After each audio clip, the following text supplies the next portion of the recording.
Clément, bonne journée décisive donc aujourd'hui à l'Assemblée nationale, jour de vote du budget de la sécurité sociale. Qu'est-ce que vous auriez voté cet après-midi, vous, si vous étiez encore député ? Alors c'est toujours compliqué, mais j'aurais clairement voté pour ce PLFSS, ce budget de la sécurité sociale, parce qu'il a été le fruit d'efforts, de part et d'autre d'ailleurs, de compromis. Un compromis, c'est toujours difficile pour tous ceux qui ont participé. Donc moi, je veux aussi, vu un peu de l'extérieur, saluer les députés et sénateurs, en l'occurrence les députés, qui se sont beaucoup impliqués. On l'a vu, parfois ça peut créer, quand on est un citoyen qui regarde les débats, un peu de confusion, de complexité. Peut-être qu'il faudrait revoir notre procédure budgétaire, c'est quelque chose, moi, auquel je réfléchis. Mais en tout cas, dans cette assemblée fragmentée, il fallait trouver une méthode, des compromis. Le gouvernement, les parlementaires de tous bords ont joué le jeu. Il a trouvé la bonne méthode, Sébastien Lecornu ? Ah oui, je crois que la méthode du travail, d'abord, de la présence, il a été très présent, de l'implication, du compromis, c'est salué d'ailleurs même par ceux qui ne vont pas voter le texte. C'était une méthode qui était indispensable dans ce contexte et je sais que, encore une fois, ça peut créer de la complexité, de la confusion, mais ça crée aussi, je crois, de l'apaisement. De voir un Parlement, on dit souvent les bancs sont vides, où sont-ils, on ne voit pas toujours le travail en commission, etc. Là, on a vu un hémicycle très rempli, même le week-end, des députés de tous bords, là aussi, qui se sont impliqués, qui se sont parfois invectivés, mais qui ont quand même beaucoup bossé pour avoir un texte qui soit le meilleur possible. Et évidemment, ce compromis, c'est plus compliqué que quand vous avez une majorité claire, ça c'est sûr. Et puis, il y a des sujets comme la réforme des retraites où, personnellement, je regrette qu'on doive faire ce compromis, mais c'est l'état de la situation. On va y revenir, mais petite parenthèse, de quelle manière il faut revoir les débats budgétaires, selon vous ? J'ai regardé, moi, comme j'ai été ministre des Affaires européennes, ce que faisaient nos voisins. On ne le sait peut-être pas, on a le débat budgétaire le plus long d'Europe.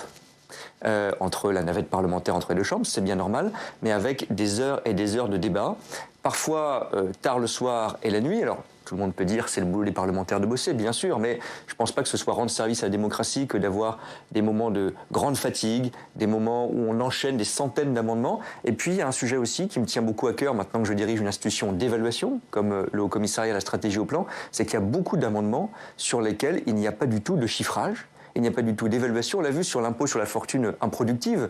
Moi, j'ai été, comme citoyen, j'ai écouté la radio, la télé le lendemain. J'ai entendu 3 versions différentes de ce que faisait cet impôt. C'est-à-dire, on ne sait même pas exactement expliquer ce qu'on a voté parce que ça a été parfois fait, pardon de l'expression, à l'arrache.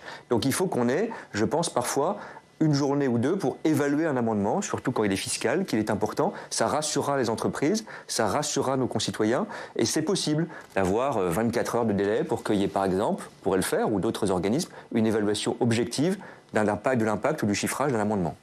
Pour revenir sur la méthode de Sébastien Lecornu, il a dû beaucoup donner, notamment au Parti socialiste, pour s'assurer d'un vote positif. Je pense notamment aux franchises médicales et à la suppression de l'année blanche. Finalement, ce budget va être voté par le PS et pas par Horizon. Est-ce que vous considérez, comme certains, que c'est du coup un budget de gauche ? Alors, du coup, on va voir. C'est pas un budget de gauche, parce que je pense que si le Parti socialiste avait la majorité dans l'hémicycle, ce qui n'est pas le cas, il aurait sans doute proposer un autre budget. Bon.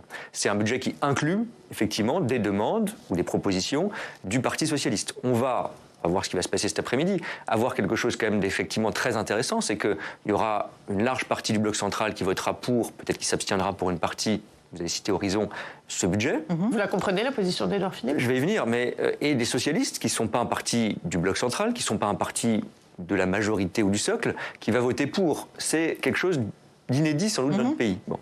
Moi, j'y vois quand même une bonne chose, encore une fois, c'est qu'on est capable, on pensait que c'était impossible, de faire des compromis. Moi, je viens de la gauche, je le dis aussi, on est aussi capable d'avoir un parti socialiste qui se détache de la gauche radicale et de la France insoumise, parce qu'on a vu à quel point ils étaient attaqués par la France insoumise, et ils ont pris des risques aussi, il faut le saluer, pour essayer de trouver un compromis. Quand LR et Horizon ne votent pas un budget, c'est un budget compromis ? Oui, parce que je pense que, par exemple, quand vous avez la suspension de la réforme des retraites, c'est effectivement une mesure qui est, en quelque sorte, demandée par la gauche, une concession à la gauche, mais quand vous avez un certain nombre de grandes mesures d'économie, il en reste un certain nombre dans ce budget, c'est pas exactement la position qu'avait défendue la gauche. Donc, c'est un budget, effectivement, le compromis, c'est moins lisible, c'est moins clair, c'est une sorte de mix, si je puis dire, entre des positions des uns et des autres, mais c'était, dans la situation dans laquelle est l'Assemblée, sans doute indispensable. Ensuite, on verra, je ne préjuge pas, ce que vote le groupe Horizon, ce que vote le groupe LR. Vous pensez que ça va passer ?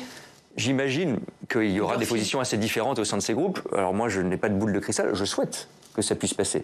Mais je ne suis pas parlementaire et je suis comme tout le monde, je vois bien que les choses seront serrées, mais à la fin, le résultat est le résultat.